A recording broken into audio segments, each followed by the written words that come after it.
Hello and welcome to Hoffmann-Photography. My name is Rainer and today's topic is leading lines and the question whether they really exist or not.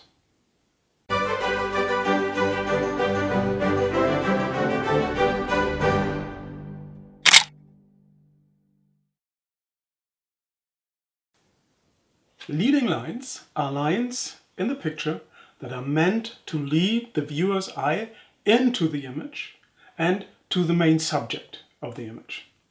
Now, there are two types of photographers. Some, like our American colleague Jim Zuckerman, believe that leading lines are a very important concept in image composition. And others who believe that leading lines are gross nonsense. Let's see what Andreas Feininger, one of the great photographers of the 20th century, has to say about leading lines.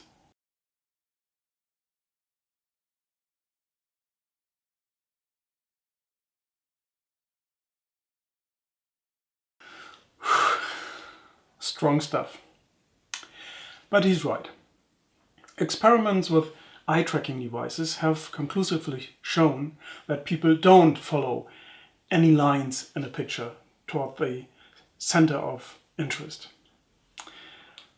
But still, personally, I find that concept, let's say, interesting, even if science and Mr. Feininger disagree. So I would like to show you some examples where I find that strong lines are an important element of the picture. But first, let's define more precisely what a leading line is supposed to be. The task of a leading line is to lead the eye of the viewer into the picture and to the important element in the picture. This requires two things. First, that there is a real center of interest in the picture, and second, that there is a line that points to that center of interest. Here are two examples that illustrate my point.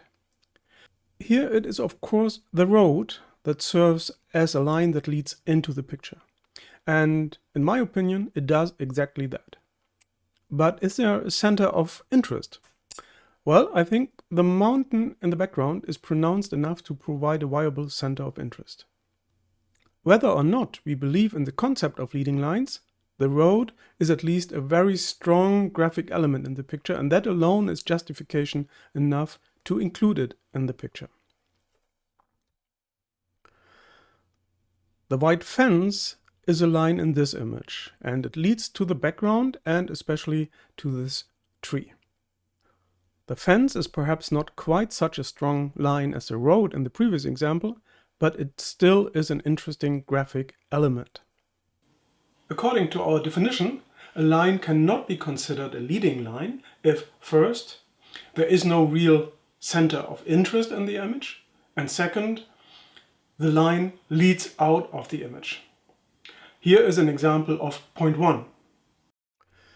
The road, and especially the white central stripes, do form wonderful lines leading into the picture from the lower left. But they have no real destination.